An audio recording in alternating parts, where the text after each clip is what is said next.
Mga ka-vlog, alam mo ba, sa labas, ang lamig. Kahit dito sa loob, ang lamig-lamig din. Ang dilim-dilim na, parang gabing-gabi na, oh. Mga ka-vlog, gabing-gabi na, parang kalmang gabi na. Maliwanag ng mga ilaw, akala mo gabing-gabi na. Pero ang aga-aga pa. Malakas ang ulan, malakas ang hangin, napakalamig. Mga ka-vlog. Pero nandito pa ako at nag-aabang, baka sakaling may duman sa bahay ko para maresbakan ko. Sarap pala ng buhay mga ka-vlog kapag walang mas masyadong iniisip. Hindi magulong isip. Kahit umuulan, basta may pagkain, okay na, ka-vlog. Hindi kinakailangan yung maraming pagkain, basta kung mayroon. Araw-araw may pagkain, araw-araw mayroong pambayad sa mga utang. Sarap ng buhay, ka-vlog. Maraming salamat.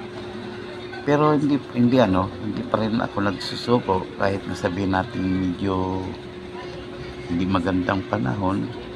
Ako mamaya i-start ako aabang ako ng dadal sa bahay ko para pag mayroong dumaan, re-resbakan ko agad, mga ka-vlog.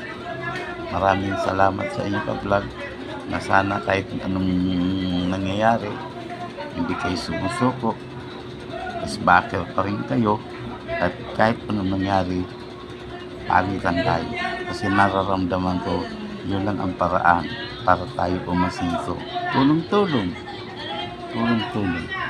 Kahit hindi pa ako sikat, kahit hindi pa ako masyadong mataas yung mga creator na isa akong simpleng creator lang.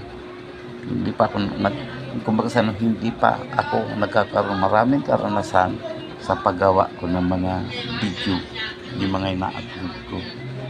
Pero sa akin, mga ka-vlog, kung ano yung naramdaman ko, kung anong iniisip ko, basta alam kong hindi ako lumalampas sa regulation ng Facebook at saka ng YouTube. Yun, nandito ako. Salamat mga ka-vlog. Salamat.